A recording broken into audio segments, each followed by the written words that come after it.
Oh my, what is going on today? What up? What's up? What's going on? Welcome everybody one more time to the Big Time Show podcast that is being seen live now and heard. First of all, heard on Podbean Live. Hello to everybody on Podbean that is here. Let me see, Father. Hello, Father. I believe that is you, and hello to Miss Ty that are on Podbean. I see you're here, and then hello to everybody that is on YouTube, Facebook, and Periscope Live. I see my brothers have already showed up. What's up? The conscience is in the house.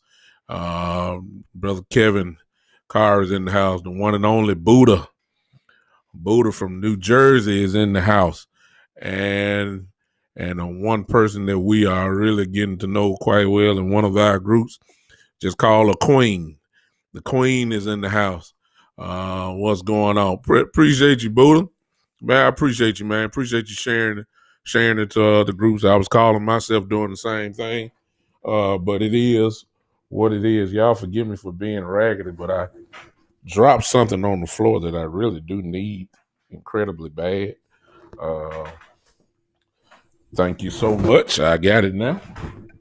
Listen, we are gathered here today to talk about this thing. I'm trying to be like Prince. We're here today to talk about this thing called cowboy ridiculousness. Electric word mean a mighty long time, and it's something wrong here.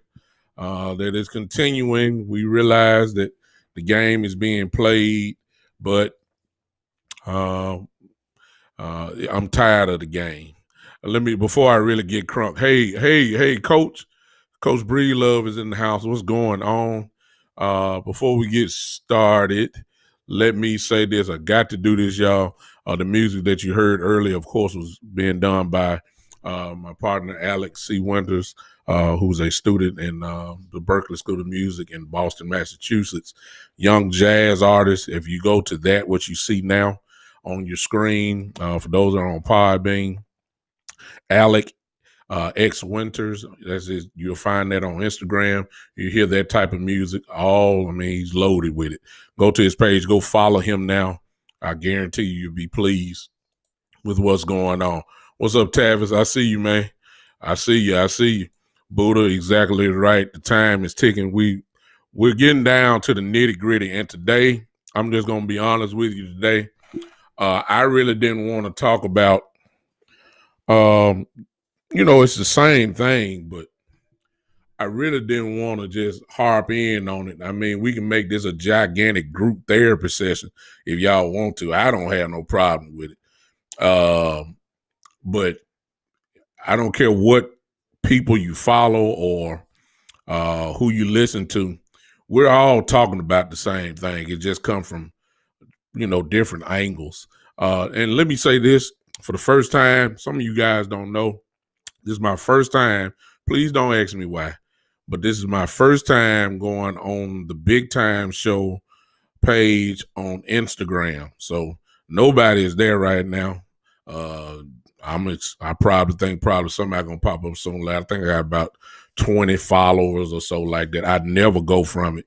So I'm not expecting much, but I'm gonna start going through that now. And so speaking of which, if you want to follow me on Instagram, go to the Big Time Show there.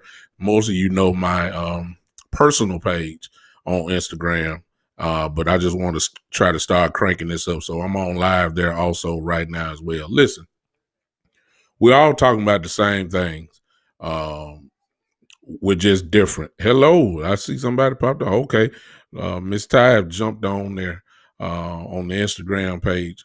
Hello, what's going on? So we're talking about the same thing.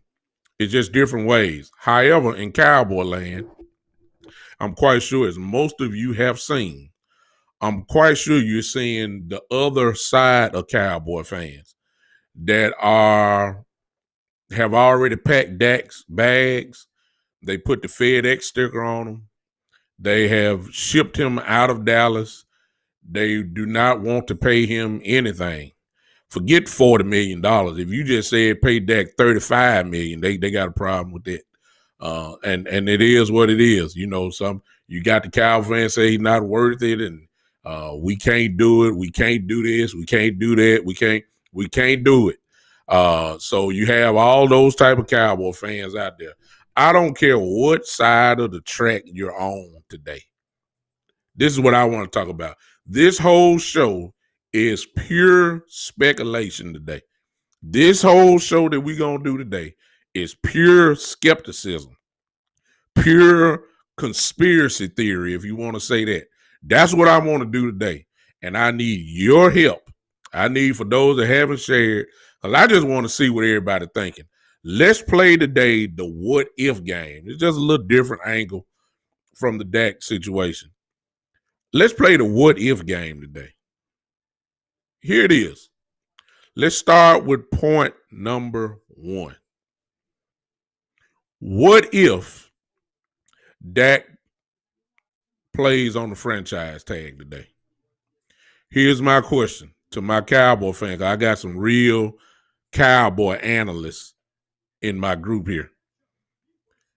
There you go. Well, thank you, Queen. I couldn't have said it better. So that's why I'm glad the Queen is in the house. Welcome to Twilight. Let's play it. Y'all hear the music? Y'all hear the Twilight music? Here it is. Dak plays on the franchise tag this year. Okay? Some of you will get your wishes. He will be a Cowboy. Okay? But what are our expectations for the team? That's where I want to start with. Because, see, if Dak play, I give you my thought first, and then I'll open up the floor to you. Let me say this: if you're on Podbean and you want to call in, I'll be looking periodically there, also, which is fine. And I could do it. I tried to do something early, y'all. I don't know if this is gonna work or not, but I'm just gonna try it anyway. I know it's not gonna work. But I'm gonna put it there for you guys. You'll see it in the chat box there. I'm quite sure all y'all see that. That's it. If you want to join in live with me, if you got your clothes on now, you gotta have your clothes on. Can't be looking, if you want to come on camera with me, hit that link there and maybe we can talk. I think I can do that. This is not like StreamYard, this is Restream. Do what you gotta do. Copy and paste it, do something. Or maybe I have to just send it to you. If you want to be on with me, I'll just do it like this, just not so I won't be so janky. Shoot me your email right here, and I'll send you the link where you can come on live with me now if you're on Facebook, Periscope, or YouTube channel. So there it is. There's the link. You see it in your thing. Okay, back to the point at hand. Let me tell y'all something. If Dak is playing on the franchise tag next year, look, don't y'all start getting mad and drinking cognac and all that kind of stuff because we ain't winning. I'm telling y'all, if Dak plays on, if they play on the tag, don't look for no help. All these free agents y'all were talking about, no sir, no ma'am. If Dak plays on the franchise tag, we will be shopping at your local Jiffy Lube for your free agents this year. There's no other way to look at it, y'all. We all y'all good people that's talking about defense. We need defense. We need a defensive tackle. We need a linebacker. We need a safety. You're going to get all those, but you're going to get them from the Popeyes Chicken free agency pool. Yeah, that's what you're gonna get it. You're gonna get it from there. You're not gonna get all these high names. If Dak plays on that, hey, you're hoping on to hope. What you're hoping is that Donovan Wilson is 3 times better than what he was last year. You hoping that some kind of incarnation falls on Cheeto or Woozier, and all of a sudden you think that he's going to be incredible all of a sudden. Yeah. Hey, what's going on? Yeah, Jake, our defense was horrible. And the optimism, yeah, exactly, Buddha. If Dak plays on the franchise tag, you will be shopping for free agents from the Walmart tire department. Y'all look. Every free agent we get will be either special teams or practice squad players. I'm just telling you the truth. Exactly. Thank you, Queen. See, a lot of y'all catching on. I need you guys to start telling this, because see, what's gonna happen is, you remember, my prediction has not changed. My prediction has always been that we are going to sign Dak. We're going to franchise him. And Dak is going to play on the franchise tag, because my thought is they do not want to pay him. It don't take this long. It just don't. It don't take this long, y'all. It don't. And I understand some of you saying, well, we got to stretch it out. Jerry like the drama. Look, it's been 2.5 years. It don't take this long. So I'm until they show me different, and I hope I'm wrong, I just don't see it. And if that is the case, my expectations is that we will not be good. We might win the division. We might. I see you, conscious. Kevin said the flea market. Exactly. Buddha says the first week, James Sturdy reports we will not be heavy players and free agents. What else is new? We already knew that. We never heavy in the first week. Stephen Jones reports we will focus on our guys shaking. Yeah, exactly. See, I told y'all. See, nothing's changed. Nothing. It's nothing changed. Dak still not signed. Stephen Jones, according to what Buddha just said, Stephen Jones said we're gonna develop our little players. That means nothing has changed. James Slater says, you see what Buddha said, hey, we're not gonna be heavy on playing friend. This just sounds like the same old song and dance to me. So I don't have no optimism, no hope in believing that that nothing has changed. Kush says winning division. Ain't saying much though. Our division is the weakest out. But that's why I say that we might win the division. Might. But what is that gonna do if he plays on the franchise tag? I need y'all guys to go in depth a little bit here. Let's say, for instance, he is playing on the franchise tag. What is that going to do to their locker room? I mean, the guys will be happy. We got Dak for another year. But if that long-term deal isn't done by July, can you imagine the morale of this team? I mean, think about it. I mean, go in depth. If everybody says that Antonio Brown can tear a locker room up, if everybody says, these type of guys will kill a locker room, then doesn't that include the owner? Who want to play for an owner that have pretty much took away the head of the ship, the captain of the ship, knowing that this day last year going to be together? Don't you think it's going to be all year long? Everybody going to be asking about why you think he ain't come. That stuff going to get tiresome. Ain't nobody going to like the Jones. Nobody. The fans not going to like him. The players sure enough ain't going to like him. The security guards not gonna like him. The cheerleaders gonna turn the other way. They ain't gonna want to cheer. They ain't gonna want to cheer. Nobody. Popcorn gonna be stale in Dallas. No fresh popcorn. Drinks ain't gonna have no ice in it. It's gonna be horrible going to Dallas. It's not gonna be. if he plays on that franchise tag, the whole year just gonna be horrible. All that running y'all south. Look, this is my prediction. I'm not in Dak Prescott head. I don't know. But common sense tell me that if Dak is playing on that tag, Dak knows that the very next year some team is gonna pay him. Why would he take the chance on getting hurt again?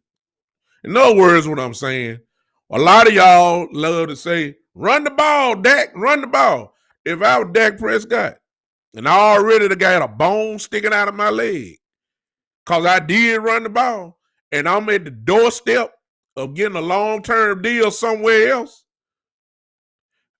I'm not running the ball on 3rd and 4th like y'all been begging me to. I'm just saying, this is what y'all got to start thinking about. Which means you're not going to get 100%. Now, I may be totally wrong with that because he just may be loyal enough to his teammates, and he seemed like he that type of guy. But, man, this is a business. I told y'all, we just playing what if today. We just playing what if. If he signs that franchise tag, we are going to lose our quarterback for absolutely nothing because he's not going to be a Cowboy the following year. We'll be in rebuilding mode. I guess we'll be signing a whole bunch of bridge quarterbacks from now on. You know, whoever it is, unless we get lucky like we did when we got Dak. These are kind of stuff we got to start thinking about. I know everybody wants Dak signed. I do too. But we got to start looking. We got to start looking elsewhere. I see my best friends on here. Eddie Woods on here. He says he could get the same treatment Kirk Cousins received in Washington. Tad every year, and he needs to go to get what he wants. That's exactly what's going to happen if he get franchised this year, Eddie. No doubt about it. Queen says Dallas franchise tag and Dak will have other teams thinking about taking a mulligan on the upcoming season so they can compete for signing them. That's a great point, Queen. I didn't even think about that because I ain't really concerned about other teams, but that has to be factored in without a doubt. How many teams going to tank because Dak Prescott would be the number one free agent next year if he falls, if he's on the franchise tag? No question. Buddha, what Buddha say? Buddha say the other part of the thing that can happen is he plays hard to build his stock and teams back him up, and they have a good season to prove Jones wrong. Buddha, I think that kind of fits Dak's personality, what you said. Remember, I just said, I don't think Dak really would do what I'm saying anyway. I really don't. I think that he would do exactly what you're saying. He's going to play hard because that's all he knows what to do. Plus, he has his loyalty to these teammates that he has that I believe that will override the disappointment of not having a long-term deal. I'm just playing the what-if game. Let's play this what-if game, y'all. Let's do this. Keep in mind, Dak Prescott is not under contract, y'all, as of right now. Y'all do realize that, right? Now, he can't go nowhere because the team had the right to franchise him. Here's another little point. What if Dak really want to play real hardball? What if they franchise tag him and then Dak don't show up? Y'all ever thought about that one? Y'all want to think about that because y'all think Dak's so nice and he's such a great guy and he's just a wonderful young man and he's everything that you're looking for. But last time I checked, y'all, I thought that this was a business. And what if Dak? I know it don't even enter y'all head. I know it don't. What if Dak says, I'm not coming. And everybody say, oh, he'll be there before week 1. No, that ain't what I'm talking about. I'm talking about what if Dak don't come at all? See what I'm saying? Kevin said that ain't happening. And I realize it's $38 million on the table. What if Dak says, I'm good? I know, Buddha. First of all, Buddha, you got to understand my best friend Eddie. Let me just go on do it. Buddha Eddie is a San Francisco 49er fan. I really don't have to say nothing else. He is a true San Francisco 49er fan, and he despises the Dallas Cowboys. So I really don't have to say nothing else about my best friend Eddie there. So y'all understand his comment when he says, go to Ben DiNucci, which may have to be an option. Because what if, I told y'all, we just playing the what if game right now. What if Dak says, I'm good? What if Dak says, I got endorsements, I'm good? I mean, I'm gonna get 41. This just give me more time to get my ankle ready and my leg together. What if I just sit out and let myself be 100% here? I'm gonna get about $41, $42 million next year. I ain't worried about no money. I'm good. That's what Dak may say. I ain't saying he may say it. I doubt it.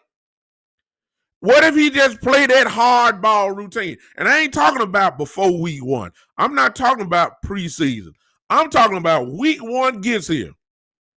Whoever we play in week 1, and Dak Prescott ain't been in Dallas yet. And week 1 come by, and he does not sign the franchise tag. I'm good. I'm not coming. Have we even entertained that thought? This actually, it's not far-fetched.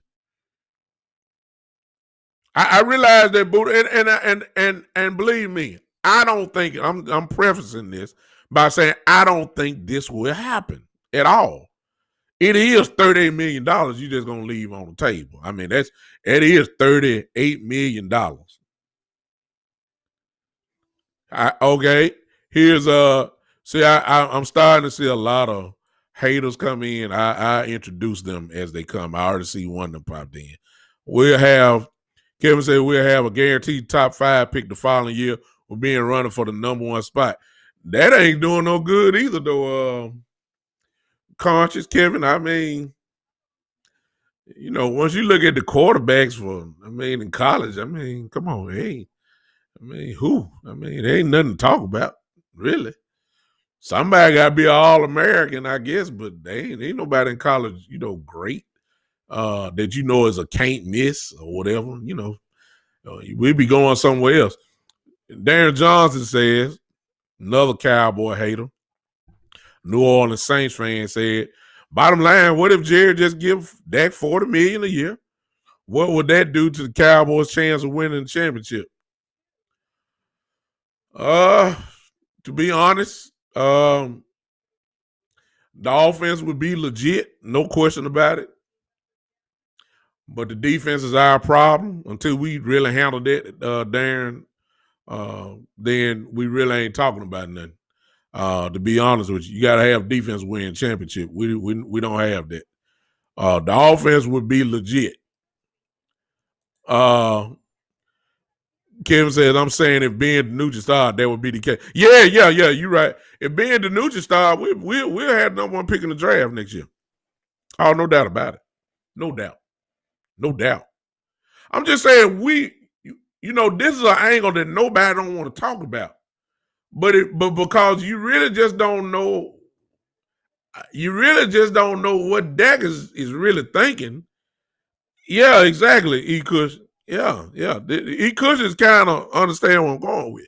That nice guy routine, he says, allowed Jerry to drag this out, so Dak plays a part in this too, just not Jerry. Dak need to take the play.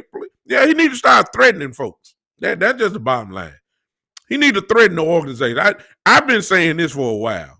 And everybody gonna say, well, he's not that type of guy. He need to develop it. Yeah. He need to come on in. This would speed up everything. It would. It would speed up everything. You got to get in the dirt sometime. This little choir boy routine, it doesn't play it out for me. You got money on the line now. You've been disrespected 2 years. You've been chain the game up.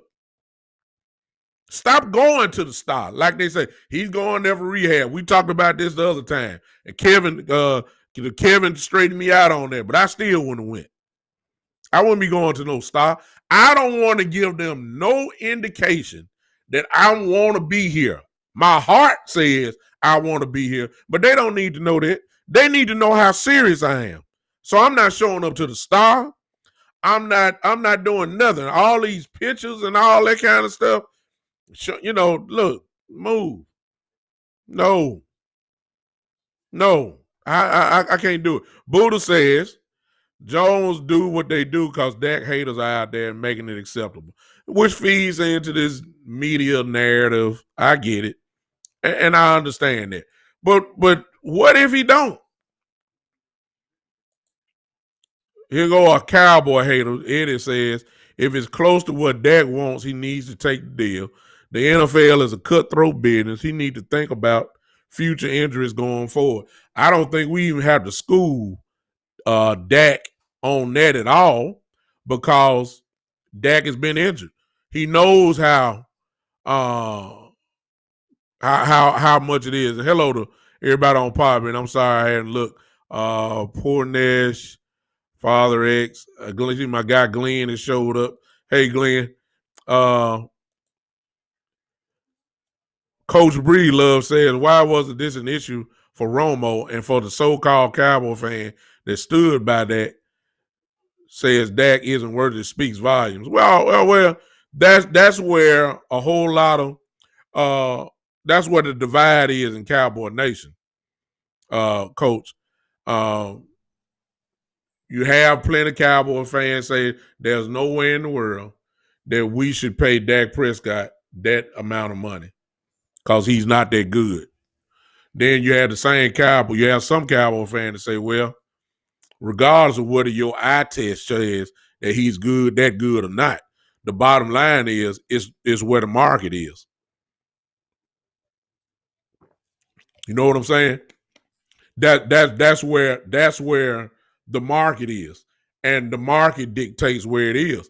And what we done had is a lot of people. Our friend Boss Cowboy put a great chart up the other day that showed that everybody going back to Matthew Stafford up to this point, when it was their turn, they went according to the market, and then with the exception of Aaron Rodgers, who made the market explode. When Garoppolo's time came up, it was according to the market, and everybody knew that Garoppolo was not that great. But the market dictated that he was going to be the highest paid, and he was at the moment. Wentz, Rodgers had set the deal so high that Wentz and Goff couldn't exceed him, but they were above Garoppolo. Everybody, Kirk Cousins, everybody, it just kept going up. When it get to Dak, though, everybody wanted to come back down. I mean, it's the same situation. He's next. Deshaun Watson hadn't won nothing. Eye test don't mean nothing in the league. Eye test ain't look. Eye test don't mean nothing. Tony, records don't mean nothing. Tony Romo went 8-8 3 straight seasons and got paid after the third one. After failing in them play-in games, lost 3 in a row, got paid handsomely. Y'all remember that? So it's not about record. You can't say that about the Jones family. Like, okay, what's your record? Well, what was Romo's record? You paid him. So it don't have nothing to do with record. It's just a matter of belief. Kevin said, Kevin, I know you already hit on Coach Breedlove when he said, what's the real difference between Romo and Dak?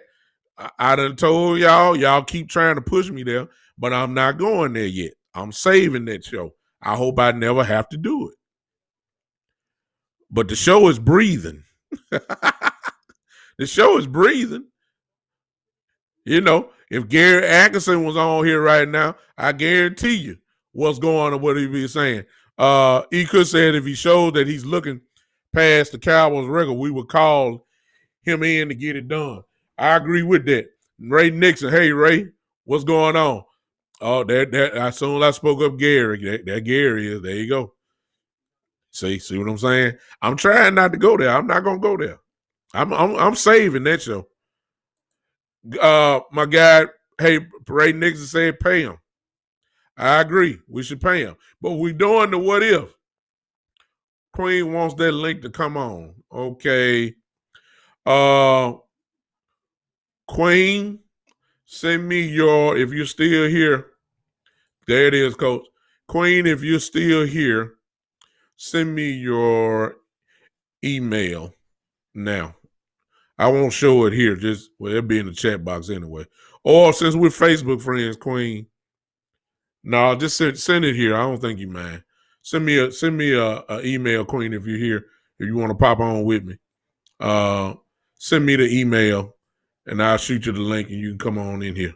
And anybody else, they have a problem with what I'm saying, and some of you do, and it's all good. Let me go to Podbean, see what they're saying. Glenn trying to be funny, saying, "Holy cow, Dak signed." No, he ain't signed nothing yet. What he signed is them signing of those signing them chicks to go on vacation and all that kind of stuff. He ain't signed no contract yet.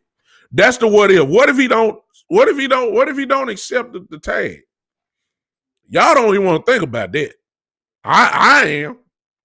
He has that option. I doubt he does it, but it is what it is. Let's Michael Evans, yeah, people should have a problem with the truth. Y'all trying to push me there, but I'm not going there. I told y'all. I'm saving that show, y'all. That show won't happen with me, at least, until if he signs the tag and then July comes and he does not sign a long-term deal, then I'm going to go ahead and have to crank that, what y'all talking about. I'm going to crank that up. Oh, there's no question about that. I got to do it. I will do it then. I'm trying to give the Jones family a little room to wiggle here to get the deal done. And if they get it done, then all what we potentially are saying will have to be flushed down the toilet. It would be. But until it happens, everything's on the table. I'm just not going to do it yet. I'm just not going to do it. There's my little optimism, I guess, for today. Let's play this what if game now. Exactly. See, Gary been on this. See, my brother Gary Atkinson here. He been on this for a while. And I promise you, parts of me want to join him, so I can just go on unleash. But I'm just gonna be quiet and just settle here. Let's go to the one part that I think everybody can kind of start looking at. Okay, I gave you pretty much the worst. Check my messages. There it is. I see you, Queen. Let me see here. Y'all forgive me. Let's play this what if. Let's play this what if. What if, y'all? What if Dak does sign the long-term deal? I see you, Queen. I see you, Queen. I'm coming in right now. Hold on a second. What if he signs the long-term deal?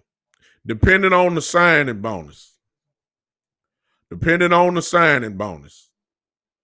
I believe now we can start looking at things in a better light if we sign them to a long-term deal. How much money, you guys, do you think how much money needs to show on the cap in order for us to go after some of these big guys? Here's my opinion. I think that if Dak signs a long-term deal, I think that Dak needs to probably go on the cap at probably maybe about $20 million. That way you can start getting other people. Queen, I just sent it to you. You should be getting it right now. We're getting ready to have the Queen is about to enter the building in just a second. I believe what do you think we need to do in order to get some of the people that you now keep this in mind? Let's be realistic. Keep this in mind. Jerry has said, so excuse me, Steven has said we're not going into free agents. Now, you know, that could be a ploy. Now, if you got some money and you're really serious about winning, I realize that could be a ploy in saying that they're not going after anybody. But what if he only goes on the cap for $20 million or less?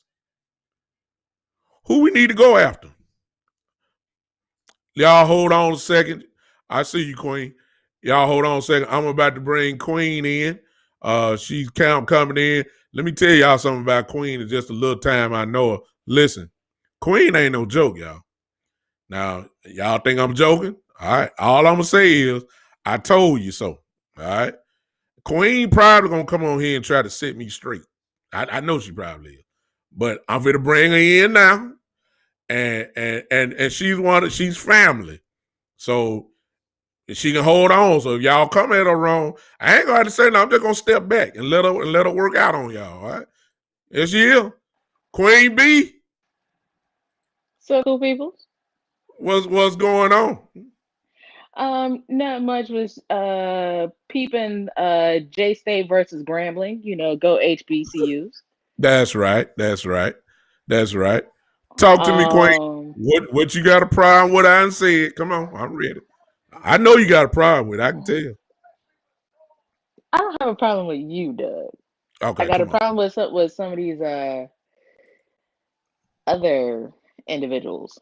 Don't go off on them too bad, Queen. Come on. I'm not gonna go off on them too bad, Okay. but could you just be real? Like, as we like to say in our land, Yeah. keep it a buck and keep it funky. Woo. If you want Dallas to just screw up the bag, just say so. Yeah. Don't act like you hope they secure the bag. They hope that they keep Dak. Just be real. And I'm Yeah. not saying nothing, but you know, other teams, fans that are in here, just be honest. Say Yeah. you want Dallas to screw up so you can scoop up Dak. Because Yeah. as much as Dak gets railed for being the Dallas Cowboys QB1, if he was at any other franchise, he will be lauded and given adulation for what he has done on the field. Yeah. Because let's be real, when he has played all 16 games, because last year he got injured, so he didn't finish the year out. Every year he has went that where he's finished the entire season. 13-3, 9-7, 10-6, 8-8. That means he Uh-huh. has not had a losing record when he has started all 16 games. 8-8 Mm-hmm. is when you break even. Yeah. So spare me on how he has not won. Not only that, people who say they're cowboy fans, true blue Yeah. cowboy fans. Okay, when has Tony Romo ever had a winning season? A 13 game winning season. Don't worry till hell freezes over and I can skate across the lake. I told y'all. Y'all done let the queen out. I told you. Here she come. And for people that say, "Oh, you can't sign this person, you can't sign that person," okay, a few of Todd Francis clients are going to be tagged. The two prominent ones is Simmons and Dak. Simmons was the Uh-huh. first one to be tagged. Dak is looking to be the second one. Owners talk. Mm-hmm. People forget that owners talk. And what's not Joe, to say? What's not to say? Queen Jerry Joe. Jones is pulling a ghost move from behind the curtain. and talking to his other 31 owners, like, hey, what players do you have on your roster are clients of Todd France? Yeah, exactly. Queen, I don't know if you can see this comment on here, but Joe brings up a somewhat of a factual point at the time, but Right. you can't judge it off of 4 or 5 games. For those that are on Podbean right now, it says Joe said Dak was on track this season for his first losing season. I don't think you can you can really put a lot of value in there because it was so early in the year. And there's a Right. whole lot of games that the way that Dak was going at it at the time, we would have won a whole lot of these games. A few of them that we would have lost just by his presence there. So I can't even that's another what if category. But Dak was putting up 30, man.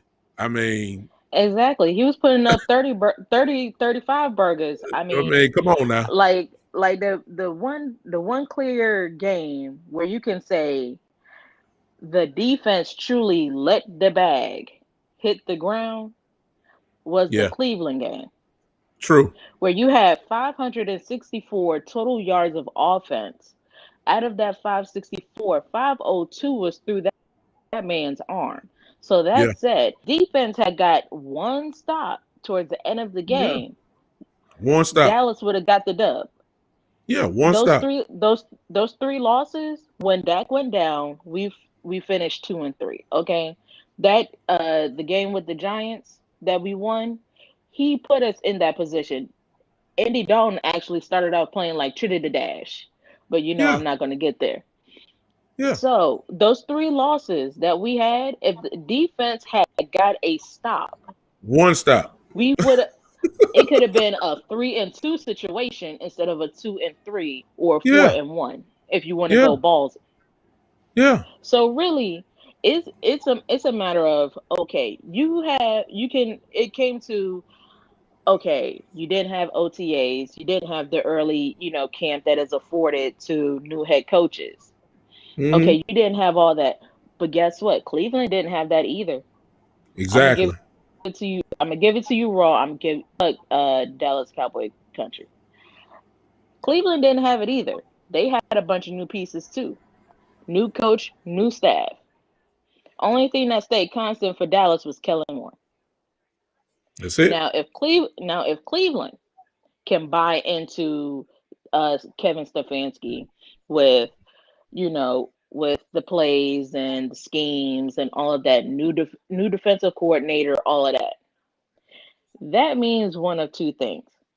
Mm-hmm. Either Mike Nolan is an idiot, which I believe he is, because guess what? What people didn't say in the media was Mm-hmm. that Mike Nolan has experience coaching a 4-3 scheme defense.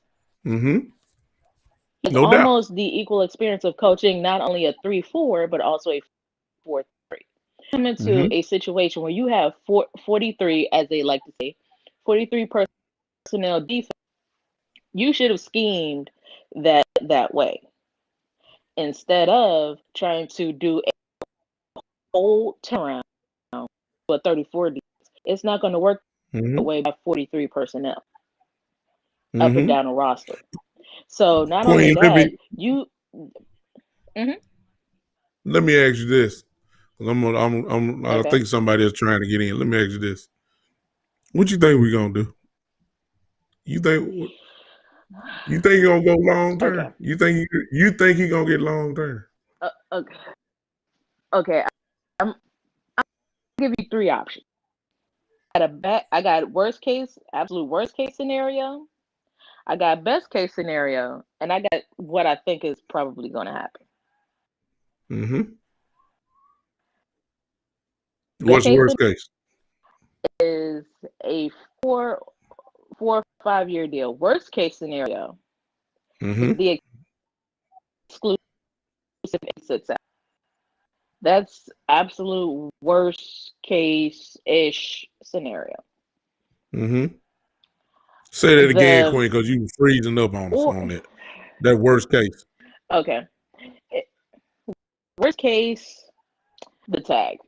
But the hit of it is, I'm not sure if it's going to be the non-exclusive or the exclusive, because if he goes to the media, that will force them to have to take in the exclusive to get the pundits talking. Well, what team really is left, to be honest? People, you know. What team really is left that is, Chicago? I know Chicago probably would eat them up quick. Mm-hmm. If he got the Chicago, if he got the chance, Chicago the team would eat them up because that's the framework right now to where they can get him and then maybe grab one free agent. A team that could basically buy their way into a rebuild. Well, I won't say a rebuild, but a turnaround, similar to what Miami did. Yeah. Who desperate? Reason why I say that is exactly. So Dallas decides to be, hit him with the non-exclusive and say, go test the market. Mm-hmm.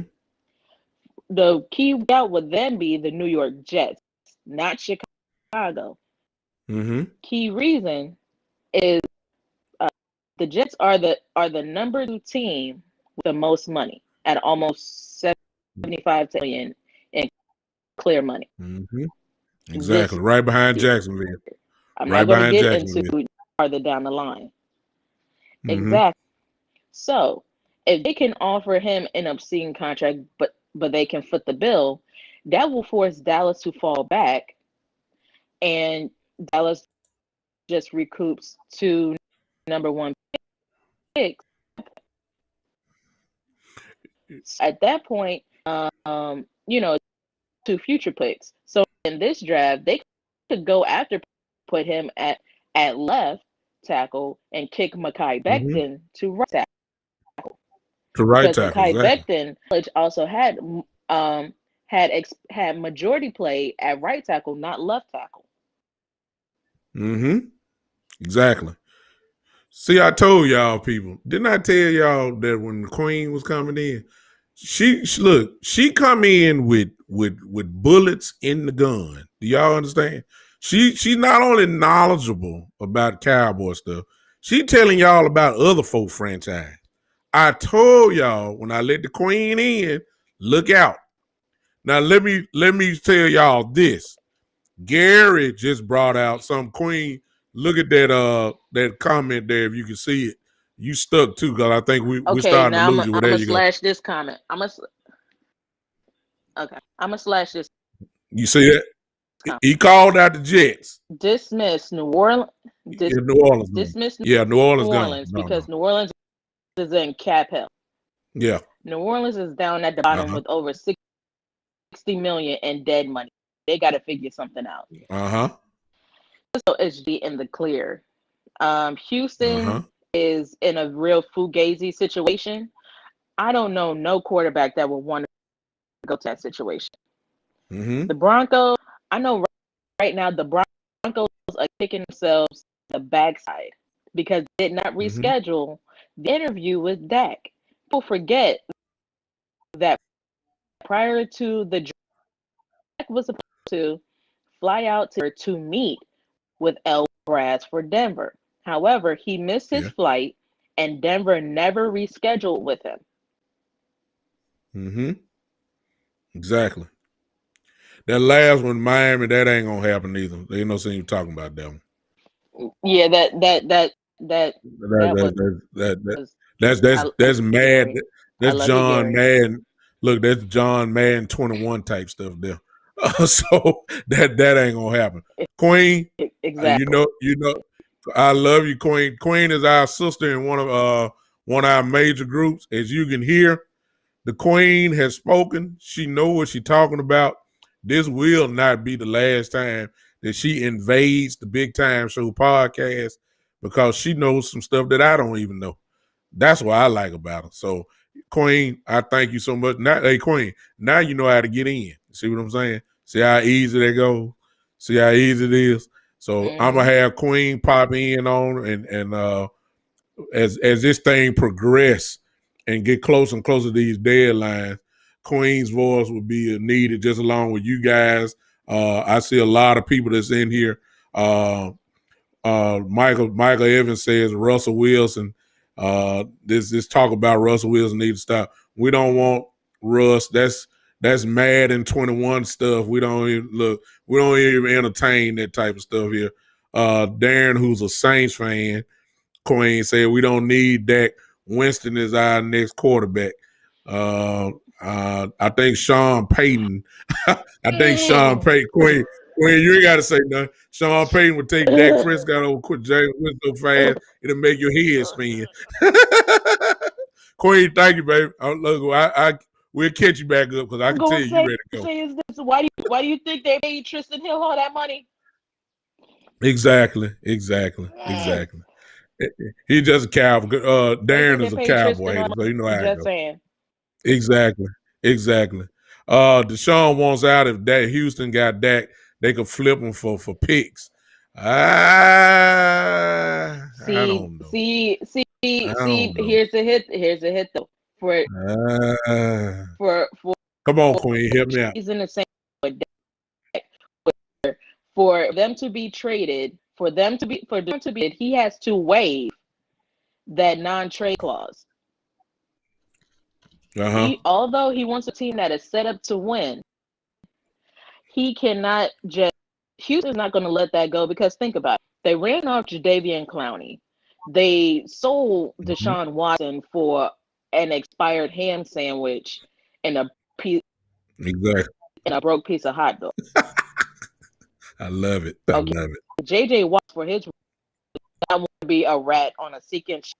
So now all they have left is don't even get me started on how they have Brian. I've been taking steroids Cushing as their strength and conditioning coach. So he had Fuller and I think Stills both get PE. I love it. So spare me the garbage. So for Deshaun to even get out of the Texans organization, he would have to waive the non-trade clause in his contract. And for people that say, "Oh, just trade Dak," here's a newsflash: he's not even officially with the team. He would have to sign the tag. They would have a trade part. They would then show him the trade, okay, and then he would have to okay the trade, and then they would have to eat 50% of the franchise tag, okay, for Dak for them to get rid of Dak. So people who think they can just freely trade Dak, they can't. No, Dak has the organization by. Queen, I think I'm gonna put Queen back because y'all can't handle the Queen.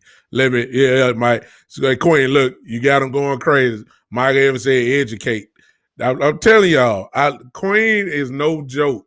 We're gonna have her on here a whole lot more, and Queen, I should thank you for wanting to even come in here. But I will be sending you some more links so you can come on and help me out. Thank you, Queen. I love you. No problem. All right. I'm out. All right, y'all. She's out. Now, I've been looking at some of y'all comments. I didn't want y'all to focus in on comments. I want y'all to listen to Queen. Queen ain't no joke. Queen, she has a gifting that is obvious. She can do this sportscaster stuff. She can. She's very knowledgeable, and she knows her stuff. I mean, it's just as simple. And she actually can do a podcast show of her own, without a doubt. Now, my best friend popped up in here again and said that the 49ers, he said he don't want Dak to his 49. We might get USA track and field. Let me tell you something, Eddie. Number one, Dak is better than Jimmy Garoppolo. That's number one. All right. Jimmy Garoppolo, whether you want to say he he rode the coattails of your defense or whatever. The bottom line is that he got to a Super Bowl with the 49ers. You give, hey, Chevy, I see you. You give Kyle Shanahan, Dak Prescott, and that defense that y'all got is coming back, with the exception of maybe y'all secondary. Let me tell you something. The 49ers are a very, very high probability of a team that people will say is going to represent the NFC in the Super Bowl. If you add Dak Prescott, no question. Kyle Shanahan would take him immediately. A lot of y'all guys, Darren Johnson said Jameis is our quarterback. Please understand. I see you, Gary. I'm coming to get you. Please understand that that if Sean Payton had Dak Prescott, the New Orleans Saints will be a serious problem. I'm not saying it wouldn't be a problem with Jameis Winston, but let's just be honest. We all know Dak Prescott is better than Jameis Winston. And you give Dak with Kamara and Michael Thomas and Emmanuel Sanders and that defense that y'all got with New Orleans, please understand that you guys are a Super Bowl favorite. No question about it. Let me get my guy here real quick. Get y'all guys taking over the show today. I didn't gave you. I got another what if, but I'm gonna let y'all guys.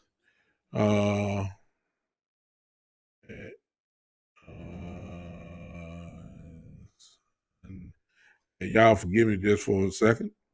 I'm getting my next person in. I told you guys I want y'all to come on in. Let me see if I can do this. Let me see if I can do that. All right. I'm back at it here. All wrong. I'm sorry. Hold on a second. Again, hold on a second. Hold on just a second. Hold up, Gary. I'm coming to you.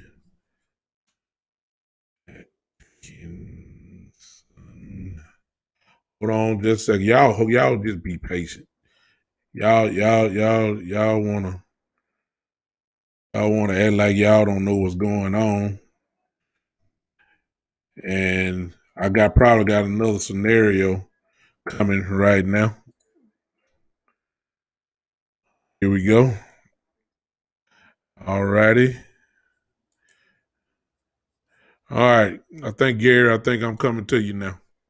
Justin Fields in the draft, it says it was a typo through Facebook. Oh, okay, I get you.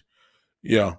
A lot of these people that love to talk about the Cowboys, a lot of these haters, a lot of them would take Dak Prescott in a second and be glad to take him.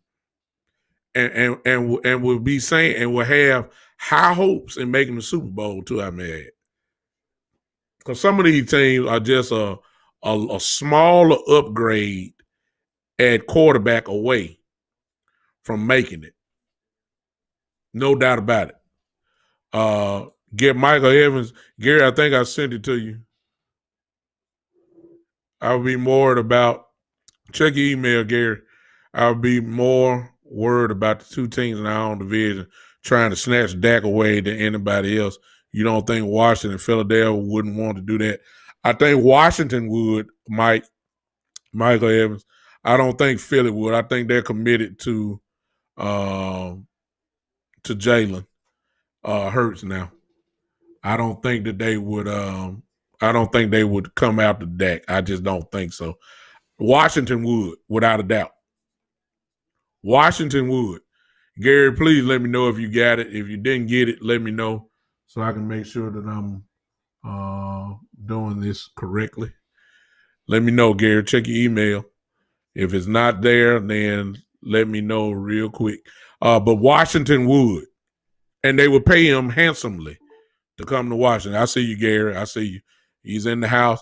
Ladies and gentlemen, I got another one of my brothers on here who want me to go into the reason why we won't sign Dak, and he's smiling at me already. But we're not going, Gary.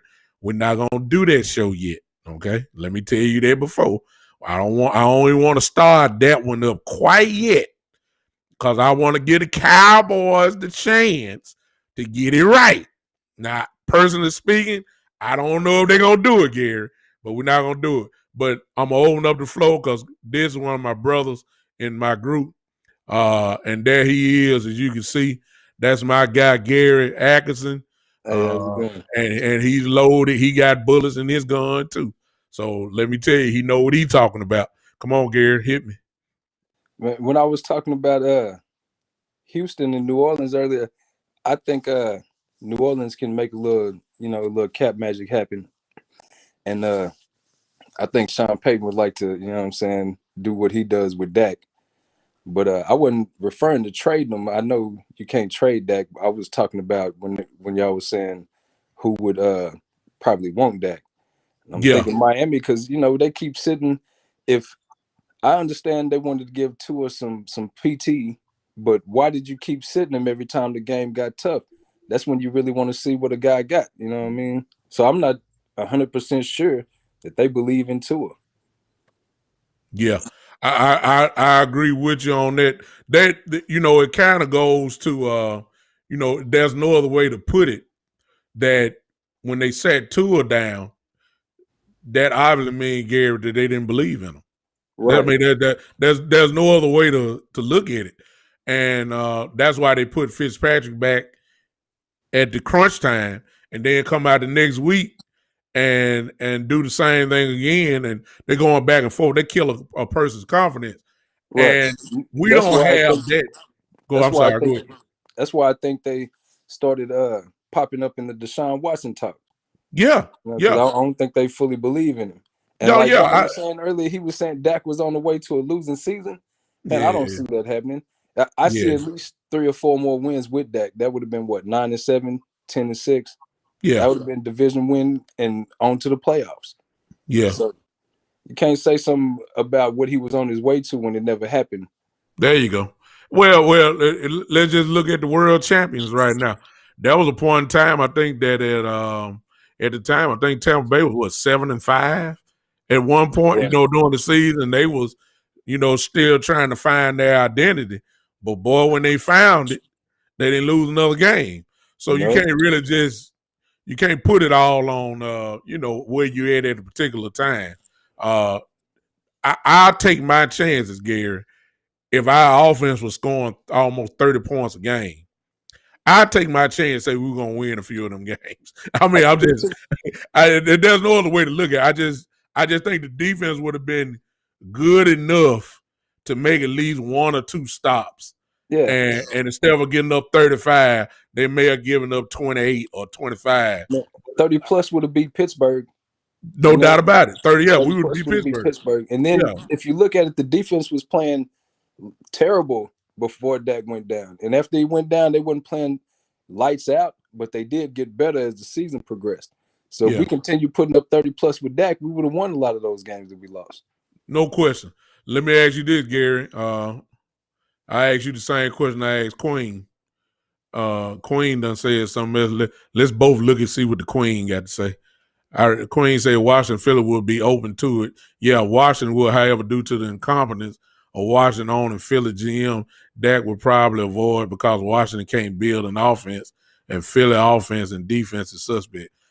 Queen, something else, ain't she, man? Queen. Look, we be in the group looking at Queen.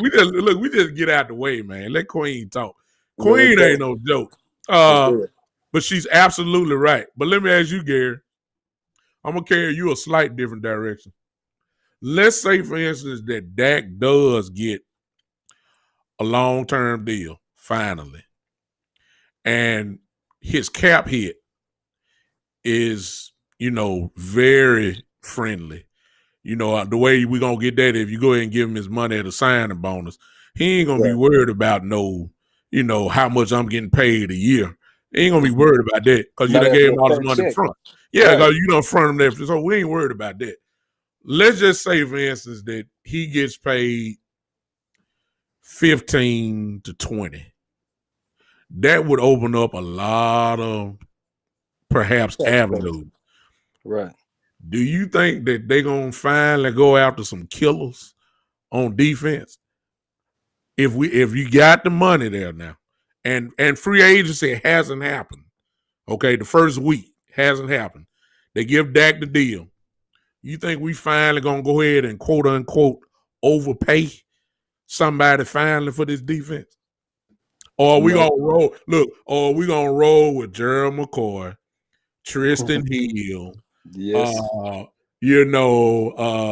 Who else am I missing? Are we gonna re-sign Cheeto and Anthony Brown? I mean, talk to me. What? I mean, I know what we want to do, but they know the defense is a gigantic problem. They know that. Do they go ahead and try to fix it in free agency, or are they gonna do this world famous? We're gonna go for the draft and develop guys and all that kind of stuff. What you think? They're gonna go to the draft. That's what they do. That's their history. They're not gonna spend no money in free agency because they missed with Brandon Carr, and the few guys that they did sign, they literally missed with. So now they're scared. They're scared to do anything in free agency. They're gonna take the bargain guys. So if it don't work, they not under too much scrutiny. They're gonna go to the draft. They're gonna re-sign probably Cheeto. I'm not 100% sure on Jordan, but he might come back too. But knowing, I'm thinking they're gonna draft a corner or two. So I'm not sure if Jordan gonna stop, Gary. Stop. Just stop, Gary. Just stop. And Gary, and the reason why I can say it, if I didn't know y'all, I wouldn't say that. But Gary, brother, so I can say it. Just stop. Do y'all hear what Gary is just saying? And I'm not coming against him at all, cause I halfway believe what he's saying. But listen to this, Cowboy fan. If you're a Cowboy, I ain't worried about you haters. I'm talking about the Cowboy fan.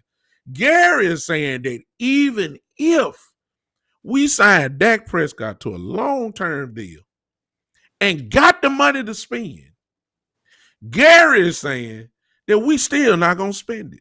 We're going to run out there with the same raggedy defense. When you got the opportunity. We in cap trouble. That's all they ever say. Well, we can't afford this. We can't afford to spend on this. We can't afford to spend on that position. And then they want to draft guys. And the guys they draft, they sit them on the bench and don't know what they got. Like now, they done moved, what's the name? I can't think of his name right now. But the corner we drafted last year and moved to safety. Reggie Robinson. They moved him back to corner. Haven't even played him at either position. Bradley and I barely touched the field. They were all in raves, the last preseason we had, 2 years ago about Luke Gifford. Then they raving about Francis Bernard this year. None of them touched the field. It took them 6 to 8 weeks to figure out that Donovan Wilson was the man. And I saw that in preseason. He was all over the place getting interceptions in preseason. Never gave a man a shot. So based off what you saying, Gary, are your expectations up even if we sign Dak? No. Not if we improve the defense, through the draft, because that's the only way we're going to do it.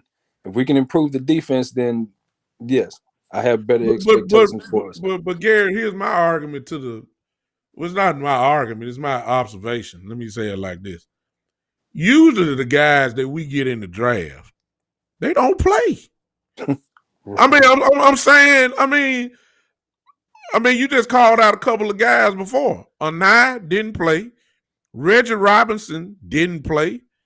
I'm hoping Quinn gonna do something different. I'm hoping Quinn gonna come in here and say, I like this guy, I like what he got, and let him play ball. I'm hoping that's what's gonna happen. If that's the case, then Quinn would be killing our way of doing things. And when I say that, I'm talking about this loyalty thing.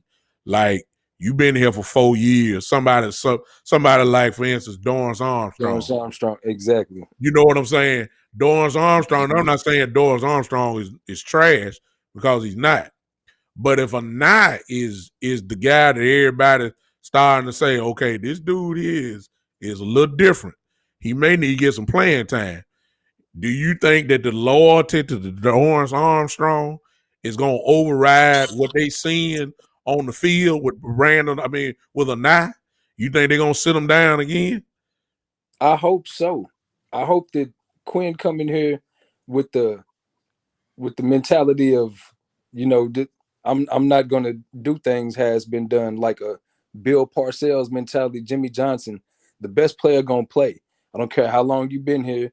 If the guy better than you, he gonna play, hands down. And that's what we need. We need a guy that ain't all about that loyalty, because guys hang around here just because they cool with Jerry Jones. If you Jerry friend, you can be a Cowboy for life.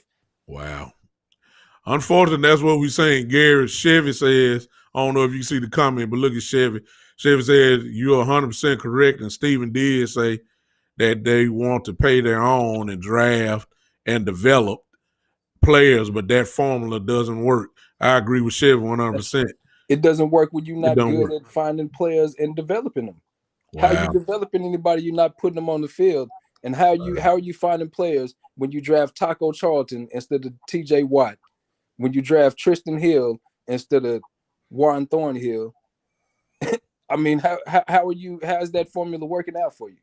To me, it seems like we still have a bottom of the barrel defense. Something's got to change.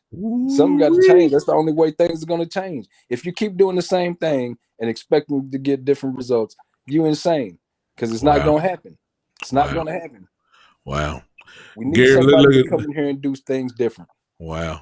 Let me look at Queen. Queen done put up a nice one. She said, unfortunately, Gary is a bit right in his assumption, because Dallas has become a cesspool of politics, and the Jones family has designed the team for the better part of the past 15 years to be put on the shoulders of only the quarterback to win the game. It's unfortunate that players like Don Wilson had to wait for a player to get hurt in order for them to play. Dallas needs to put players who produce ahead of potential players, because production wins over potential every day of the week.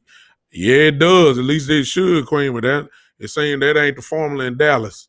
It's almost like they're more interested in marketing and making money than winning football games. Really? Yeah. It's sad. Gary, you have come on this show and you came with bullets just like Queen did. But I got to tell you, Gary, my brother, you have depressed me even more. I'm just saying. That wasn't my intentions. But because we're in this group together, we've already kind of talked about all this stuff so many times before. Right. But it's bringing everybody to the forefront that some of you guys think that I'm the only one that think like this. What you've seen are two of my family members come on here and tell you the exact same thing I've been trying to tell y'all since August when I started this thing. There's a lot of changes that have to be made. And no, you're not going to be able to do it all in one clean swoop.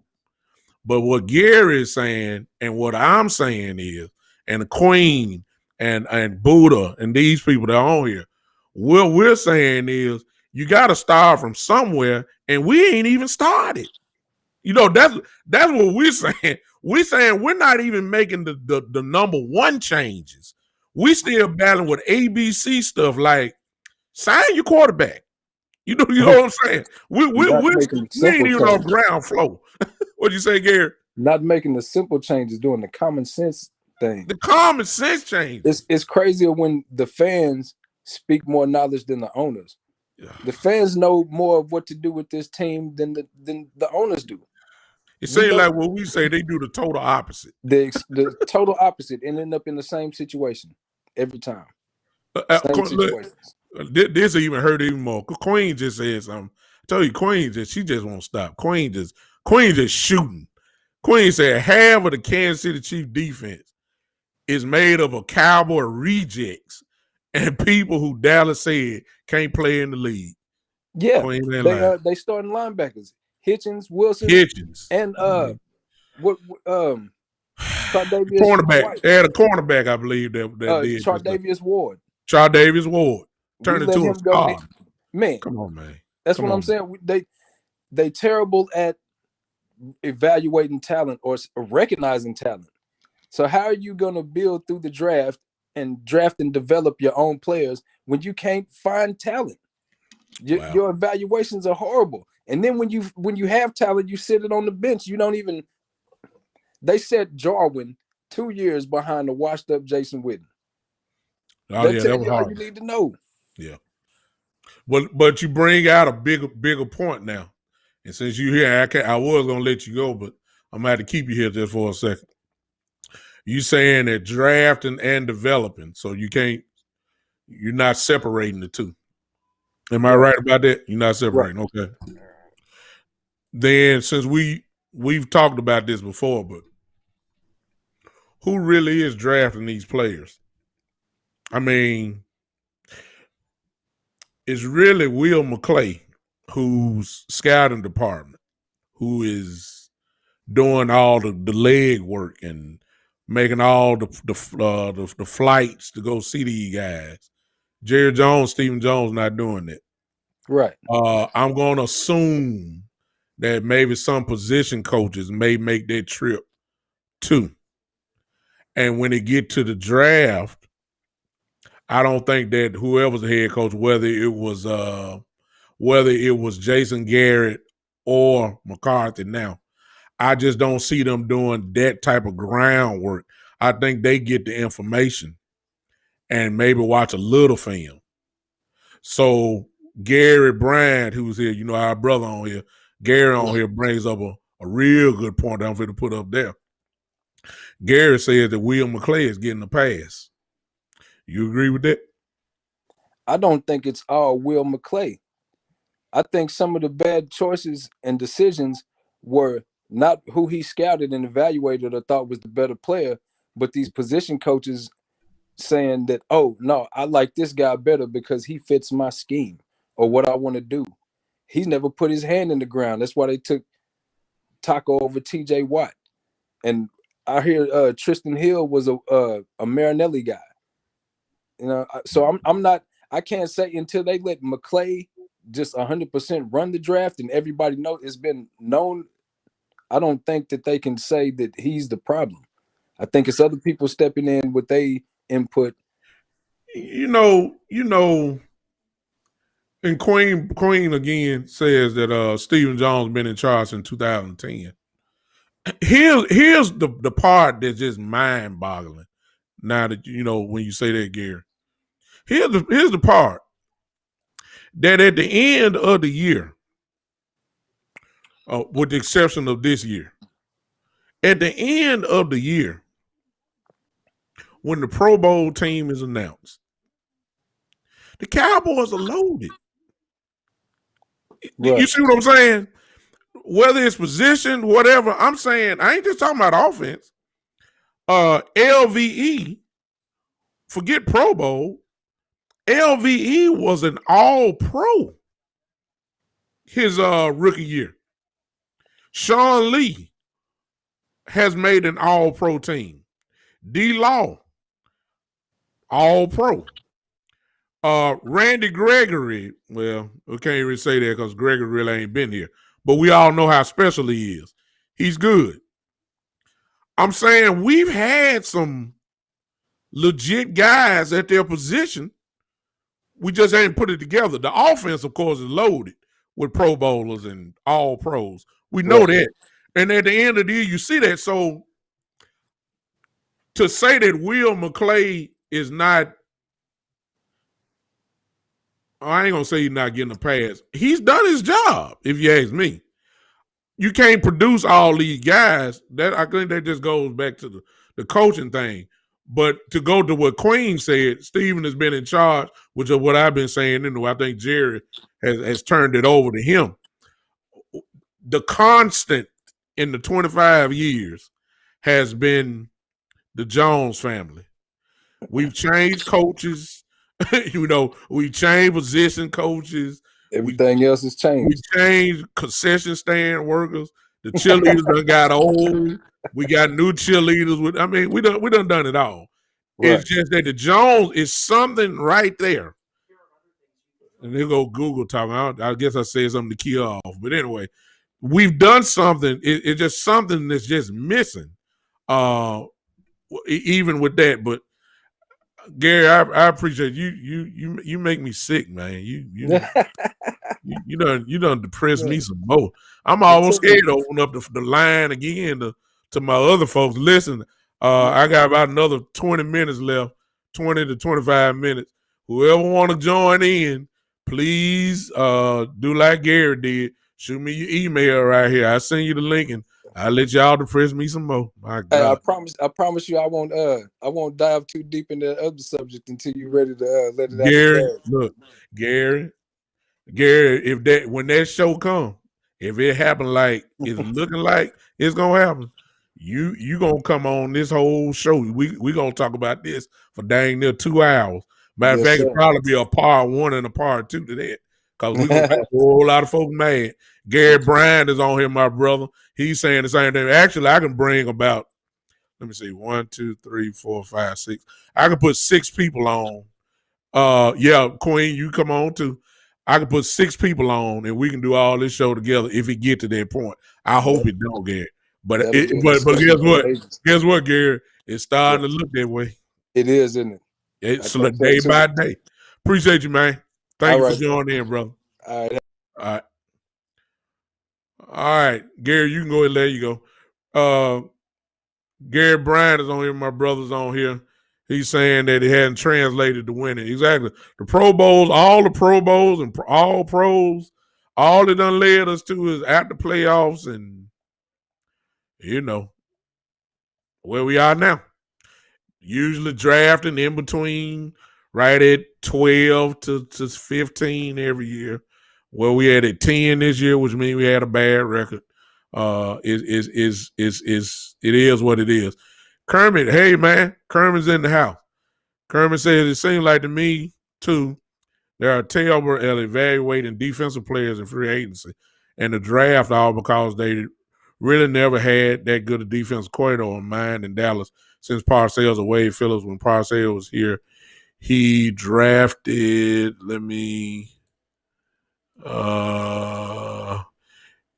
He drafted DeMarcus Ware, Marcus Spears, Anthony Spencer, Chris Crandon, just name a few good players. I'm going to be honest with you, Kermit. That's why I say the balance is off. I just don't think that they've really been fully invested into the defense. But because they have been fully invested into the offense, you can see that by the money they done shelled out. Before Travis Frederick retired, we had 3 all-pro linemen. They gave all them money. You see the money they paid Cooper. You see the money they paid Ezekiel Elliott.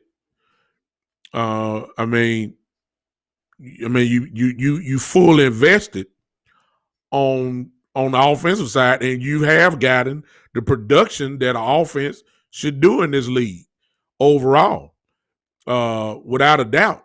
So, but they never put that type of investment into the defense, to be honest with you. And that's where that free agency stuff come in, Kermit. We've never really went after a dominant free agent in a long period of time. We get to name free agents, but it's a little bit after they are not at their full potential or their prime. Gerald McCoy is a big name, but he's not the Gerald McCoy of Tampa Bay. We went after Everson Griffin from Minnesota. He wasn't that guy anymore. We really haven't done it with the same aggression that we've had on offense. They made a dedication to the organization that we're gonna be good on offense. We're gonna score, and we have scored. I wish we would have the same aggression. Say, hey, we're gonna stop somebody. You know what I'm saying? I wish they would have that. And if they had it for 1 or 2 players, it ain't gonna take a lot of players, guys. I played football. Everybody have a different way of building the team. My ultimate goal in building the defense was this. You got to have a dominant player or close to it on every level of your defense. In other words, there got to be a guy on your defensive line that offensive coordinators have to game plan for, like Aaron Donald. Every offensive coordinator game plans against Aaron Donald, whether that's double team, triple team, whatever. You got to have one of those type guys. You got to have a killer at linebacker from sideline to sideline that can go get you. We're pretty good at linebacker. I mean, well, we make mistakes, but we all right if they healthy. The secondary, you got to have a guy that a quarterback got to think about saying, look, I can't go over there too often because he going to get me. He going to take one to the house if I keep going over there. I'm not saying they got to be Deion Sanders or Jalen Ramsey. I'm not saying that. It's got to be a guy that you need to know where he is every time you line up on the football. Ed Reed was not a cornerback. He was a safety. But Bill Belichick said this. Well, Tom Brady said it. Every single play that the Patriots played the Baltimore Ravens, he purposely broke the huddle looking for Ed Reed. Now, check this out. He didn't say he was looking for Ray Lewis. He didn't say that. He didn't say he was looking for Terrell Suggs. He said he was looking for Ed Reed. That's dominance.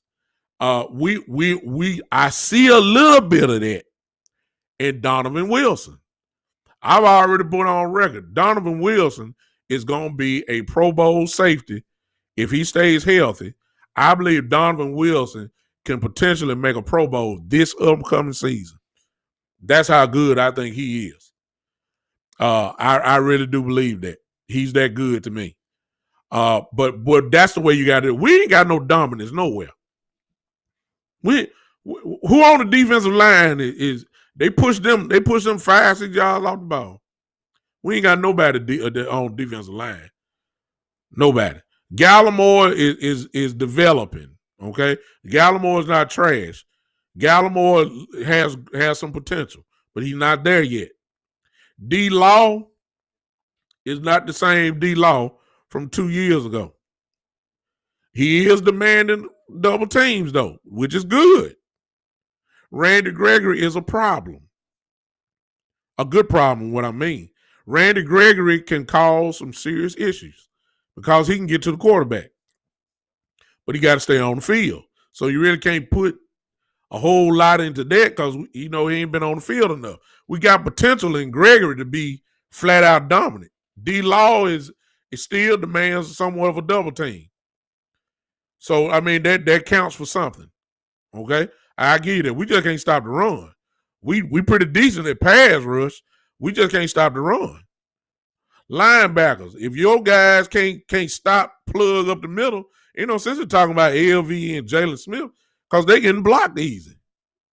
Ain't no sense in talking about them. If your D-line can't hold up, no sense in talking about that. We all know the secondary is weak. We know that.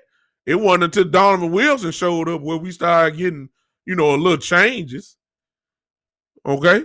Diggs was hurt.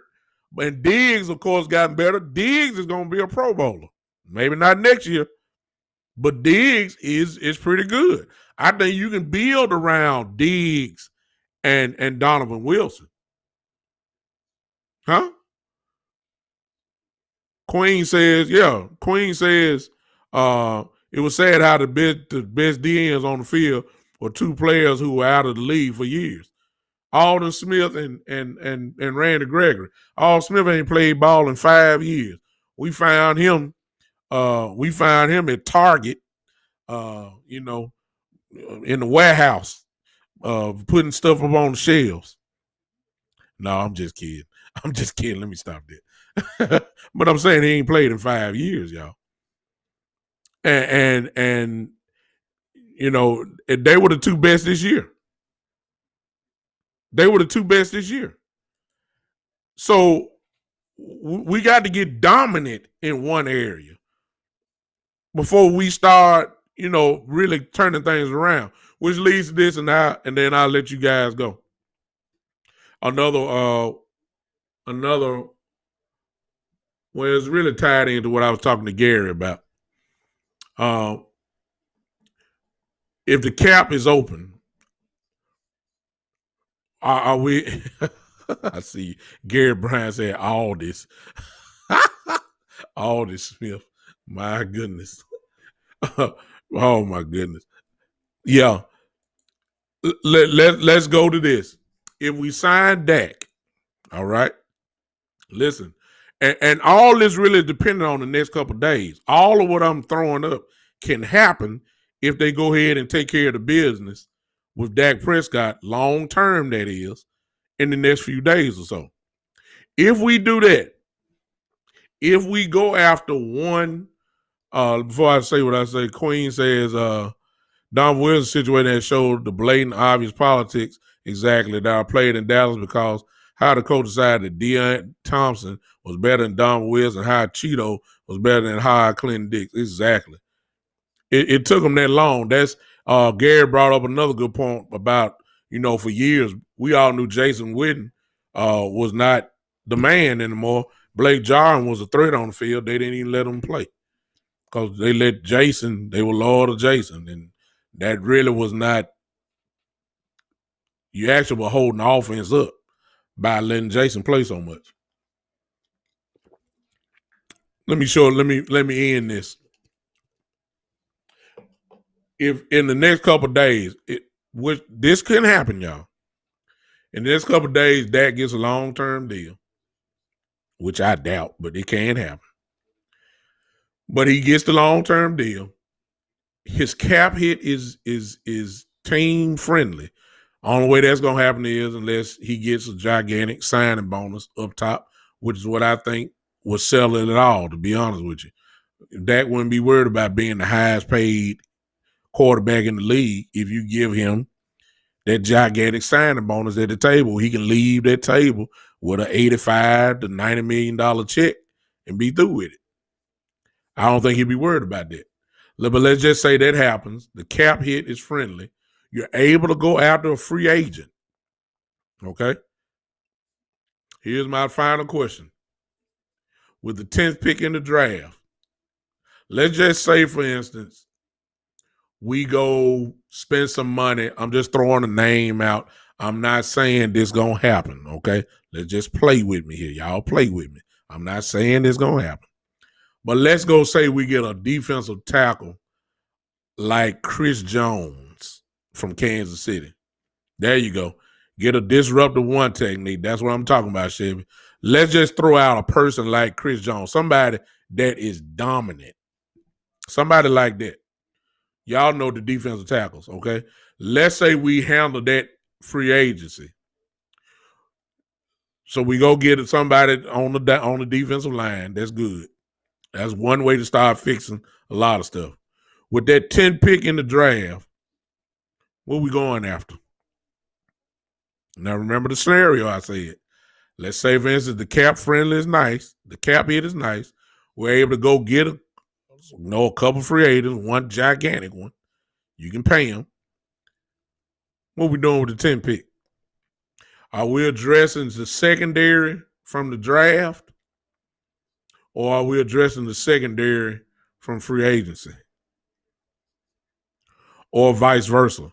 Are we addressing the defensive tackle position from the draft? And keep in mind, I'm saying he ain't gonna start anyway. But I'm just saying. And then address the free agency market for cornerback. Which one we gonna do? I really believe we're going defense is either. And I guess I will throw in that. You see, everybody's gonna be right on this. Everybody. Queen says a linebacker, safety, or cornerback, and when you throw in Sean Lee, perhaps retiring, that's a starter that'll be retiring. LVE is injury prone.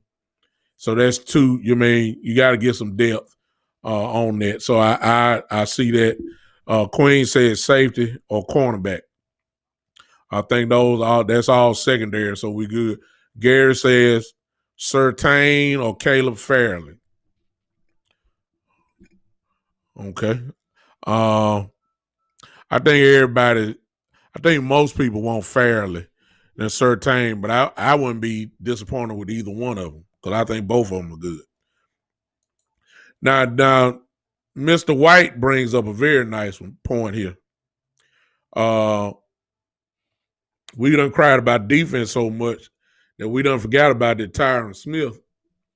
You know, until he showed me he can stay on the field, you know, I can't give him too much credit. And it may be time to go ahead and draft his person, his successor. So here's my only pushback to that, Dominic. I don't want to draft nobody at 10 that's not going to be playing immediately. I'm sorry. When you draft somebody in the top, really it's the first round, but when you're talking about to the upper first picks in the draft, these guys don't come in sitting on the bench. These guys play immediately. I'm just saying. And if Smith is there, and if Tyron Smith there and Lyle Collins are healthy, Slater gonna sit the bench. I'm just saying, and I don't want to waste. I don't have time to wait for my first pick that was drafted number 10. And let's just say, for instance, that Smith survives the whole year, and Collins. Unless you telling me Slater can play guard, unless you telling me he can play guard and move Connor Williams out the way. If you telling me that, then okay, I get it. But if we talking about him just playing tackle and Collins and Smith are there, then I don't want to waste. I don't want to waste that. I don't have time to wait. I'm just saying, I don't have time to wait for whoever get picked at 10 need to be playing week 1.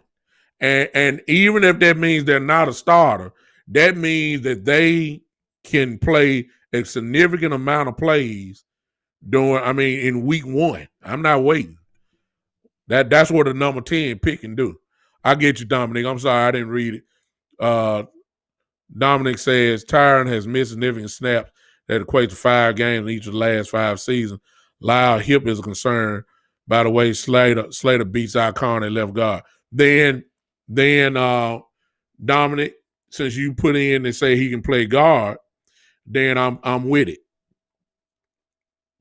I just said, let's just say, for instance, that Tyron has been gone so long, you're going to get the best out of him starting week 1 because he done had a whole lot of time to heal. Lyle Collins should be like a newborn baby. He ain't played all year. So we're going to get the best wherever they are. It's going to be the best because their body is rested. I ain't saying it's completely healed. I get that part. I'm just saying, let's say, for instance, they do survive the season. And let's say, for instance, they don't miss games, and I'm not saying, that's going to happen. I'm just saying, what if it does? Then I need Slater to play somewhere. Or I even go second round. If everybody, I've seen people talking about the kid from Alabama, Leatherwood. Somebody got to play immediately. Gary Bryant says he can play guard too. That's fine. If he can play guard, I'm all for it. If you picking him at 10 and you telling me that he gonna replace Connor Williams, I'm good. Or he can do it. I'm good with it. I'm great. They were even talking about Connor Williams that's going to tackle anyway, which is what he played in college. Buddha brings up another interesting point. Now, some of y'all ain't gonna like this one, but let me tell y'all something. Okay? We talking about Brother Pitts from Florida, who I said is special. When I look at Pitts is a Hall of Fame talent. That's what I think of. I ain't talking about, a day one starter or a possible Pro Bowl tackle, like we playing spades or something. A possible. No, we ain't talking about possible. When I look at Pitts is a matchup problem everywhere. You put him at tight end, he's a matchup problem. No linebacker can stay with him. No safety can stay with him. And he gonna give cornerback some problems. If you know, nickel defense, nickel corners, they're gonna have a problem with him. Pitts can line up outside. He can run. And since I was saying, my goodness, Dak was putting up 30. Shoot, you get Pitts on here, we're having 35 a game. I'm just saying. Can you imagine Jarwin or two tight ends set with Jarwin and Pitts? Oh my God. Who you gonna guard? You put Pitts, Cooper, CeeDee Lamb, Gallup, Ezekiel Elliott coming out the backfield? What? Oh, we're scoring 35. Excuse me. And Dak Prescott is your quarterback. You put Pitts there, we're had number one offense in the league. I have no doubt about that. Now, whether we can stop somebody, that's another whole story. But the offense, we'll have the number one offense in the league. You put Pitts there, we would be a matchup nightmare. You couldn't guard that.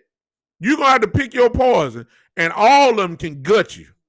If you decide you're going to double Cooper, Pitts going to have the middle, Jarwin going to have the middle, CD on the other side, or Gallup, whichever one, they're going to be one-on-one. They're going to destroy people. If you want to take Lamb out, cool. Cooper one-on-one. I'll take my chances. Gallup one-on-one. If you want to double CD in the slot, cool. Pitts up the seam, one-on-one. Cooper one-on-one. Gallup one-on-one. I mean, you can't guard this. And then push comes to shove, if you got a formation, let me tell y'all, if you put a formation out there with Cooper, Gallup, Lamb, and Pitts, and have Ezekiel Elliott in the backfield, what is a defensive coordinator going to do? Because, see, now we're talking that you got to double somebody. You can't stack the box. And y'all know what that means. That means Mr. Elliott get to play. I'm serious, y'all. I'm serious. I wouldn't have no, I know y'all don't like it. I wouldn't have no problem with Pitts getting picked up. We would average 30, 34, 35. I mean, easily. Y'all think Dak was showing out before he got hurt before? Oh, my goodness. You put Pitts back there? Oh, my goodness. No doubt about it. Yeah, we were doing that with Dalton Schultz and was scoring 32. Man, look, we were scoring 30 plus points with Dalton Schultz at your tight end. Can you imagine? I ain't got to say Pitts. Put Blake Jarwin there. But my God, if you get Pitts, man, ooh, we scoring. Exactly, Mike. That and Pitts has Hall of Fame look to me. He looked like Shannon Sharp when he plays to me. If y'all old enough, y'all had to pull up the tape. That's what Pitt, the young Shannon Sharp, the Denver Broncos Shannon Sharp. That's who he looks like. He looks like Shannon Sharp. Where Shannon Sharp was you couldn't match up with him. He was too big for a cornerback. He was too fast for a linebacker. He was too fast for even a safety. He was too big. He can box you out. I mean, Shannon was just different. He was. He just totally different. This is what Pitts brings. It ain't too many guys in this draft that I can say that about. I saw Waddle's name come up. Waddle is a good one, but I don't think we even waste our time with that because we already got enough at wide. I mean, you can restack. But if you're going to let Gallup go, then Waddle comes into play. We need to let Gallup go because we know we ain't going to be able to sign him next year. You see what I'm saying? We need to really let Gallup go. We should have traded Gallup away a couple years ago. Or last year at least. And should do it this year. We're gonna lose him for nothing. Because we're not gonna pay him. Somebody gonna pay him. And Waddle will fit right in easily. A deep threat. Can't run with him. So I get that part. Dominic says, using on the BPA at a premium position, one that Dallas needs within the next 2 seasons. With that in mind and the value in this class, it would then match at cornerback or offensive tackle at 10, trade back if possible. I think that's the smart thing, Dominic. I'm not coming against you. Without a doubt. I think you're absolutely right. We need to address the issues. We do need to address cornerback, offensive tackle. I agree with that. That would be a flash pick if you get Pitts. But, man, what a flash it would be. Ooh-wee. Man. And I'm not sure I could turn that down. That's just me. I like Buddha. I'm sorry, I didn't get you. Buddha said, get Pitts now. We can run those rusty screenplays more with shoving down our throat. You know, exactly. All the little ring-a-dink screenplays. Well, the screenplay will work out pretty good. Now you get the weapons like that. Gary Bryan says, that's why I say trade back. Yeah. Gary Atkins said, Water's going to be a beast. He is. He is. And he would work with us, but I don't know if we would do that. I would do it if we know what our plans were for Gallup would be. I think that would be because see, you got to surround Dak with the weapons. You got to. You got to surround Dak with all these weapons. You got to give him something. If these teams are going to consistently stack the box, you got to put the weapons around Dak that's going to make these guys pay the price for trying to stop Ezekiel Elliott. You get these kind of guys, nasty. Oh, my God. Dominique, yes.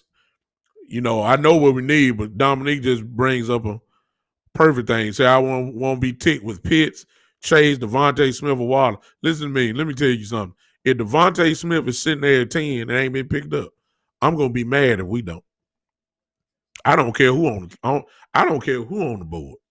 I don't care if your tackle on the board, your Fairley, Surtain, whoever. If Devontae Smith is there at 10, I don't care what nobody say. You got to pick him. You got to. That's just me. Pitts is different, man. Now I'm telling y'all, Pitts is different. I'm seeing it already. I'm convinced already. I'm already putting him in a gold jacket when it's all over. I see that. Pitts is going to be a Hall of Fame tight end. I don't see Hall of Fame in some of these other folks. You know what I'm saying? I Chase is good, but I got to see it. Devontae Smith is special. I don't know about Hall of Fame, but he's special. Waddle is special, but I don't know about Hall of Fame. I'm telling y'all, Pitts is going to be a Hall of Famer. That's what I see. Chase at 10, Gary said, oh, I'm turning in the car quick. Yeah, exactly. Buddha, I done put Buddha, I done fired Buddha so much, he watching Pitts. Y'all don't believe me. Look, if y'all haven't watched any game film on Kyle Pitts, just go. Just look. And imagine that problem in this offense, watch this, with Blake Jarwin. Keep in mind now, listen, Blake Jarwin, whether some of y'all know it, and I'm getting ready to leave you. Blake Jarwin was a wide receiver in college, which means he can run. Kyle Pitts at Florida was lined up outside as well because he can run. But he's big enough to be a tight end. Can you imagine, quote unquote, two big wide receivers at the tight end position that can block? Pitts can block. He's better than Jarwin already. I'm telling y'all, man, look, you want to scare some folks. Man, look, I know what we need, okay? Please keep in mind, we got the second, third, and fourth round. I'm sorry. If Pitts is there at 10, man, look. Man, look, if Devontae Smith is there at 10, I even go with Chase. If Chase is there at 10, look, man, All right, y'all. Exactly. Queen said Pitts was cooking Surtain in the SEC championship. I saw it exactly. Where Belichick won Super Bowl with 2 tight ends. Short passing game. Dak is known for short passing. Man, you give Dak these type of weapons. I'm telling y'all, man. Y'all look. I understand. We need defense. I understand. I know.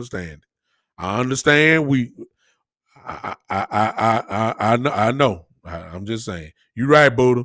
Because Philadelphia, they've been rumored Philadelphia want Pitts too. I don't want to see him go to Philadelphia. I'm scared of him. I don't want Jalen Hurts with Kyle Pitts. I don't want that. Even though I know they just let go of Hurts. I don't want Kyle Pitts in Philadelphia. I don't want to see him for 2 years, twice a year. I don't want to see him anywhere but Philly. I don't want to. Pitts scared me, man. Pitts scares me. I'm serious. Y'all can talk about, we're going to put a hat on him. I look. Pitts is a scary dude, man. He is the most scariest guy other than Sewell has Hall of Fame written on him too. The tackle from Oregon. I've watched him. He is dominant.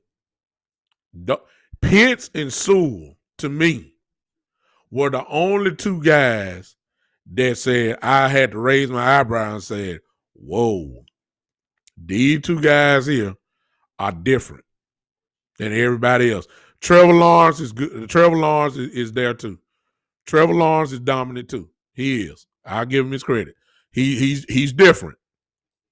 Those 3 guys, I don't even count, when you say Waddle, you say, man, he can run. Well, a lot of people can run. And he's explosive. I mean, I've seen that before. I ain't seen nobody like Pitts in a long time, man. Sewell is different. Sewell is different. Trevor Lawrence is different. I'm saying, exactly, Queen. Some of these folks, I don't want to see. These guys are different. I'm talking about Hall of Fame quality different. And I'm telling y'all, we have got to. It's gonna be a hard decision that's gonna have to be made at 10. Because a lot of these guys that we talking about, they're gonna be there at 10. If everybody talking about these quarterbacks going in the first 4 to 5 picks, some of these guys that we talking about are gonna be there at 10. And it's just gonna be interesting to see what the mentality is. You're going to have Pitts there. Are you seriously dedicated to defense or go after one of your cornerbacks? Or are you going after Smith's replacement on offensive line, which would be smart picks? It would be. But last year, for instance, we'll talk about this maybe Tuesday. Last year, y'all remember what they said about McCarthy. McCarthy said, we go after the best player available who's on the board. That's how we got CD. I mean, he failed to us, and we really didn't need a wide receiver. But McCarthy's system coming in was saying you get the best player available. Okay. Then my question is on their draft board. Who's higher on the draft board? Pitts or Slater? Waddle or Slater?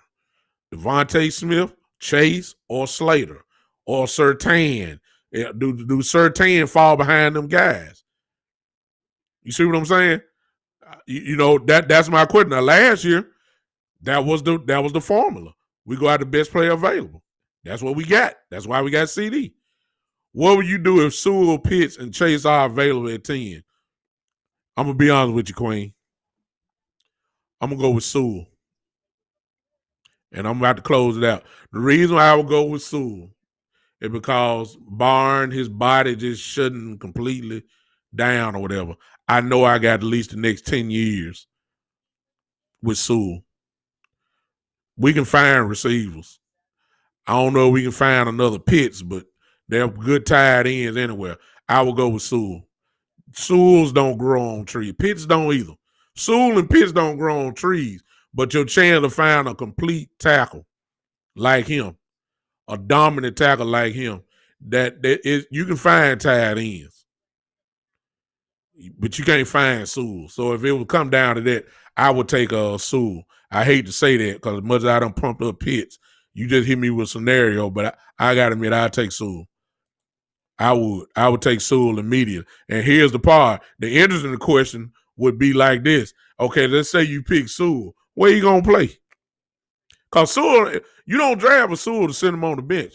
So does the loyalty game, so y'all finna, see, I'm finna go on to another show now, but I'm going to pick this up. If Sewell is there, and you pick Sewell, for instance, you got Collins and Smith there. Sewell ain't sitting on no bench now. I'm just saying.